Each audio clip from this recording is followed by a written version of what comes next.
Now, I don't know if you've noticed, but it's a titanic day for tech in Africa as Twitter has fired nearly all of its staff in Ghana, which was home to its only office on the continent. Staff received an email saying the firm is reorganizing its operations as a result of a need to reduce costs. The layoffs were part of a global staff cull introduced by the new boss, Elon Musk.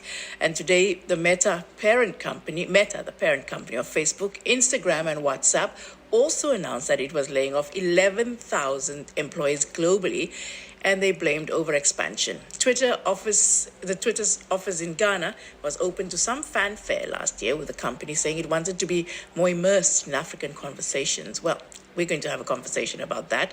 And joining me to discuss it are tech experts BellaRose, Okojie, and Sultan Quadri, both of whom are from in Lagos at the moment. Hello to you both. Hi, Audrey. Hello, welcome. So I'm going to start, Bella, with you quickly. So Twitter not interested in African conversations anymore, doesn't want to be immersed in African conversations. Is that why they closed? I mean, definitely not. You can't take Africa out of the conversations, to be honest. We are always going to be a part of the conversation, whether we like it or not, whether we know it or not. But it's beyond just the conversations this time. When you look at the fact that Elon Musk has admitted to losing $4 million daily after acquiring Twitter, that sort of may contribute to the reason why he is choosing to pull out of Africa. And, with regards to shutting down the headquarters in Africa, in that regard, he bought the company for $44 billion. A $4 million loss daily is no joke at all.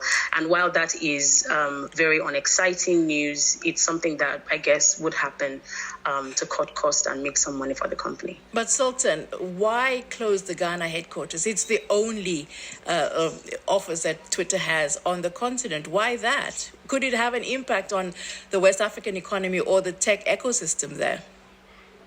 Yes, I think it would have a lasting effect on how Twitter is perceived on the continent. So when Twitter announced the launch of the office in Ghana, it was thought of as a move to repair its faulty relation in Africa. So now that it's closing that office, it is going to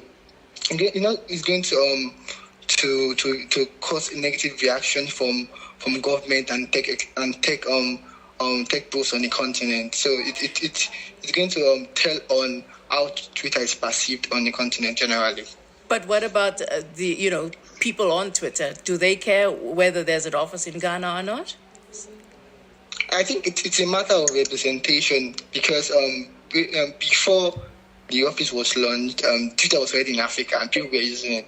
But people are going to feel like the company cares about them because the company has a local office on the continent.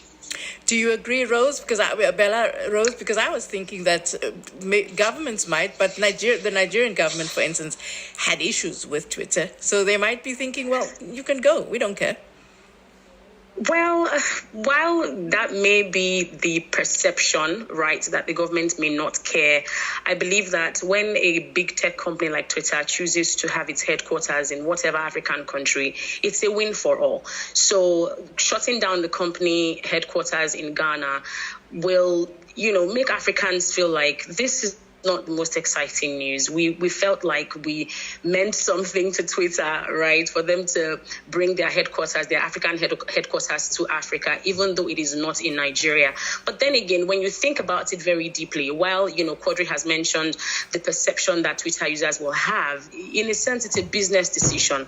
And about everyone who perhaps is in business or knows how business decisions are made may understand why Elon Musk made that decision. He may not be the most loved man on the continent, but when you hear the decision behind, or rather what informs that decision, you may want to understand to say, well, yeah, it may be him cutting the lowest hanging fruits, but Yeah, but will people stop using it? Because I know that a lot of business people on the continent actually use Twitter very much, and they rely on it to expand their businesses. Will they move away to the other options that are now becoming available, since there will be changes in Twitter, for instance, with verification and the cost to it?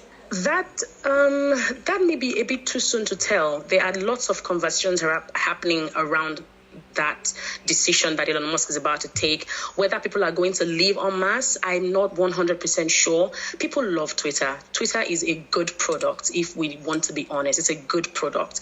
But if there are going to be these many paywalls, right, with regards to getting a verification, it comes down to how important do you see a verification badge and how personally people take these things. And, for the price, $7.99, some people can't afford it. So if it becomes sort of a status thing, or can you afford $8 for a verification badge monthly, some people will choose to go for it. And some will decide, you know what, I'm better off without a verification badge, and I will use the app anyway. But the thing about the verification badge, for instance, is that it guaranteed the information you were spreading. The Nigerian election is coming up in February. Misinformation, disinformation, and fake news is a big thing on Twitter. How do you see it affecting it? Very briefly, BellaRose. Well, I honestly think that it may affect it to an extent because, of course, a verification badge meant that this person who was reporting whatever news was someone whom you could trust. This person was a trusted source. So taking that away, I do not like that decision at all. But this may now become an institutional decision where organizations might choose to perhaps pay for their staff to keep their verification badges just so that people can still trust them as sources. But on a very personal level, I don't know how that's going to turn out, but it will become an organizational decision now that there is a paywall. And Quadri, very briefly, what do you think? Effect on misinformation and disinformation. So I feel like this is like the coming election, Nigerian election, is going to be very crucial, and lots of Nigerians, of young Nigerians, rely on Twitter for the information.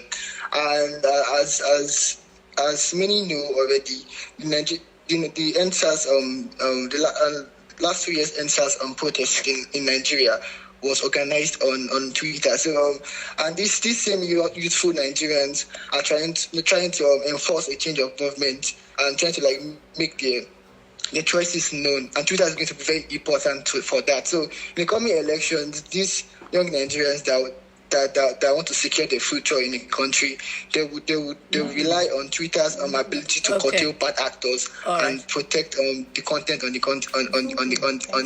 platform. Thank you very much, Sultan Quadri and BellaRose, Okojie, both tech experts talking just there from Lagos.